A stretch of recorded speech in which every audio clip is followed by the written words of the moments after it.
आप सभी को प्रभु यीशु मसीह के नाम में जय मसीह की। आज हम अध्ययन करेंगे उत्पत्ति की किताब और उसके 27वें अध्याय का, जहाँ इस प्रकार से लिखा है कि इसहाक जो है वो अपने बेटे को आशीष देता है। अब जो प्राचीन काल की परंपरा थी उसके अनुसार जो पिता होता था वो अपने पहलौठे बच्चे के जन्माधिकार को दृढ़ और पक्का करने के लिए उसे आशीष दिया करता था।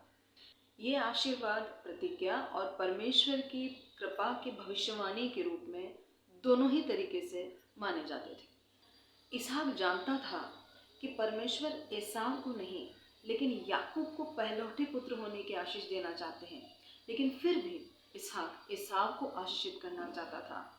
हालांकि ये बात अलग है कि एसाव ने कनानियों में से पत्नी लाकर जो आशीष उसको मिलने वाली थी, परमेश्वर जो प्रतिज्ञा कर रहा था पहलौठे के लिए, उस प्रतिज्ञा से अपने आप को खुद ही बाहर कर लिया था।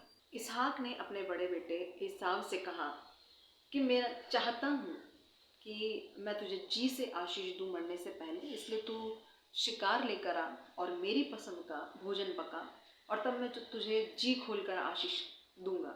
एसाव शिकारी था, इसलिए वो चला गया। लेकिन एसाव और इसहाक के बीच की जो बातचीत थी वो उसकी माँ रिबका ने सुन ली थी। और रिबका क्योंकि याकूब से प्रेम करती थी, इसलिए वो चाहती थी कि इसहाक जो उसका पिता था उसके द्वारा याकूब को वो सारी आशीषें मिले, एसाव को नहीं।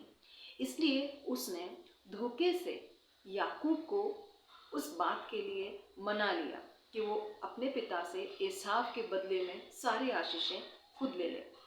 रिबका ने याकूब से कहा, मुझे पता है तेरे पिता की क्या रुचि है, तू जल्दी जा और बछड़ा लेकर आ।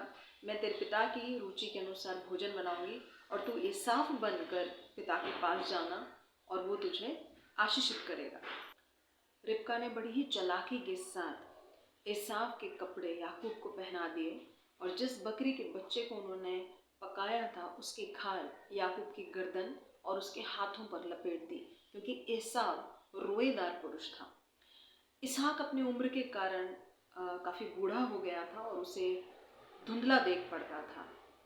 इसलिए जब याकूब भोजन लेकर इसहाक के पास गया, तब इसहाक जो सुन सकता था उसे ये समझ में आ रहा था कि ये बोल याकूब का है। लेकिन जब उसने याकूब को छुआ तो एसाव के कपड़ों के कारण और बकरी के बालों के कारण उसको ऐसा लगा कि ये एसाव ही है, और तब उसने उस भोजन में से खाया और याकूब को एसाव समझकर मन से आशीर्वाद दे दिया। इसके बाद याकूब उस तंबू से बाहर निकल गया और अब एसाव शिकार लेकर वहाँ आता है। एसाव अपने पिता इसहाक के पास भोजन वस्तु पका कर लाता है और इसहाक उसे बताता है कि उसने कैसे आशीष दे दी है। जब एसाव को ये पता चलता है कि मेरी जगह मेरी आशीषें याकूब ने ले ली जो मेरे से छोटा है, तो उसे उससे बहुत नफरत होती है। वो अपने पिता इसहाक के सामने गिड़गिड़ा कर प्रार्थना करता है कि क्या तूने सारी आशीषें इस अपने बेटे याकूब को ही दे दी, मेरे लिए कुछ भी नहीं रखा। इसहाक फिर भी उसे आशीषित करता है। इसहाक कहता है कि हालांकि तेरे छोटे भाई याकूब को मैंने तुझ पर अधिकारी जरूर ठहरा दिया है और उसे आशीषित कर दिया है, लेकिन फिर भी तू अपनी तलवार के बल पर जिंदा रहेगा। तेरा छोटा भाई याकूब तुझ पर अधिकार तो रखेगा, उसका जुआ तेरे ऊपर तो होगा, लेकिन जब तू अभी भी याकूब की जगह एसाव से प्रेम करता है और उसने उसे आशीष दे दी है। लेकिन रिबका को ये भी पता था कि एसाव याकूब से नफरत करने लगा है और उसको मार डालना चाहता है। अपने पिता के कारण एसाव चुप रहा, उसने याकूब को कोई हानि नहीं पहुंचाई।